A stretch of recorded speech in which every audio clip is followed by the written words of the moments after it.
வணக்கம். சென்னை லோக் பவனில் நடந்த விழாவில் காவி உடை அணிந்த திருவள்ளுவரின் படத்துக்கு கவர்னர் மரியாதை செலுத்தினார்.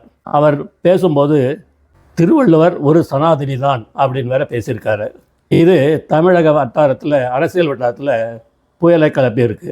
எதிர்கட்சி தலைவர் உதயநிதி, அதாவது சனாதனத்தை ஒழிக்க வேண்டும் அப்படின்னு அசம்பிளியில் கூட பேசினார் பாருங்க. அவர் தமிழக அரசு ஜனவரி மாதம் திருவள்ளுவர் நாளை அதிகாரப்பூர்வமாக கொண்டாடுகிறது அப்படின்னு சொன்னார். ஏன் ஜனவரி மாதம் என்ன வேண்டி கிடக்கு? தை மாதம் சொல்லுங்களேன், வாய் திறந்து தை மாதம் தமிழை சொல்லுங்களேன். ஆனால் வைகாசி அனுஷம் திருவள்ளுவர் நாள்னு கொண்டாடுறாங்க.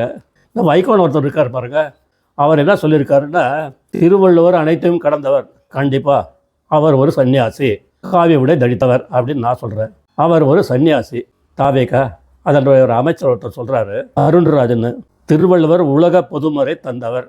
எங்களுக்கு நல்லாவே தெரியுங்க, நீங்கள் சொல்லி தான் தெரிய வேண்டாம். இந்த உலக பொதுமறையை உலகம் முழுக்க பரப்பியவர் இவர் தான் திருவள்ளுவர் அப்படின்னு திருக்குறளை காட்டி கொடுத்தவர் நமது பாரத பிரதமர் நரேந்திர மோடி அவர்கள் தான். உலகம் முழுவதும் கொண்டு செல்லிருக்கிறார்.